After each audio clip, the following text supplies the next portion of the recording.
কোনো একদিন একটি বাঘ একটি কুয়োর মধ্যে পড়ে গিয়েছিল। কুয়োতে কিছু পরিমাণ জল ছিল। সেই জল থাকার জন্য বাঘটি কুয়ো থেকে উঠে আসতে পারছিল না। সে অনেক চেষ্টা করলেও কুয়ো থেকে বাইরে উঠে আসতে পারছিল না।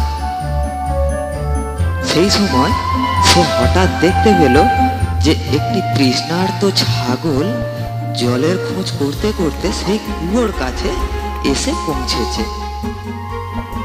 ছাগলটি একদম বুঝতে পারল না যে বাঘটি জলের মধ্যে পড়ে গেছে।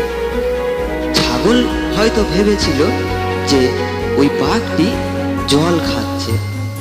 এই ভেবে সেই ছাগলটি বাঘটিকে বলল, বাঘ মামা, আমার বড়ই তৃষ্ণা পেয়েছে, আমাকে একটু জল দাও না, তাহলে আমার খুব উপকার হয়। আমি আর একদম চলতে পারছি না, আমার খুব তৃষ্ণা পেয়েছে। এই কথা শুনে বাঘ মামা বলল, না না, এই জল দেওয়া যাবে না, কারণ এই কুয়োর জল খুবই সুস্বাদু এবং খুবই মিষ্টি। এই জল খেতে হলে তোমাকে কুয়োর ভিতরেই এসে খেতে হবে, এই জল তোমাকে দেওয়া যাবে না। এই কথা শুনে ছাগলটি ভাবল যে বাঘ মামা সত্যি বলছে, হয়তো কুয়োটির জল হয়তো খুবই সুস্বাদু, তাই একবার কুয়োতে নেমেই খেয়ে দেখি কুয়োর জলটা কেমন।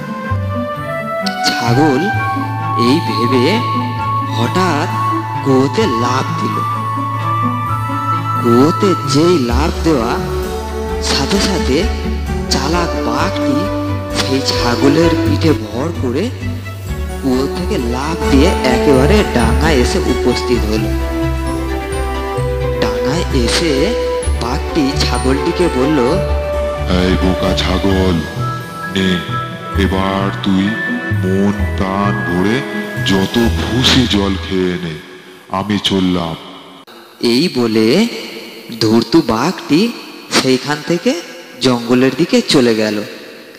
আর বেছাড়া ছাগল সেই কুয়ো থেকে না উঠতে পেরে সেই কুয়োর ভিতরেই হাবুডুবু খেতে লাগলো।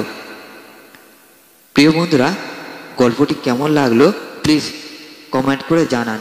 আর আপনারা কি ধরনের গল্প শুনতে চান তাও জানান। আর ভিডিওটি ভালো লাগলে প্লিজ একটা লাইক দিয়ে চ্যানেলটিকে সাবস্ক্রাইব করে দিন, তাহলে আমরা প্রতিদিন আপনাদের একটি নতুন নতুন গল্প শোনাতে পারবো। আর ভিডিওটি শেষ পর্যন্ত দেখার জন্য অসংখ্য ধন্যবাদ।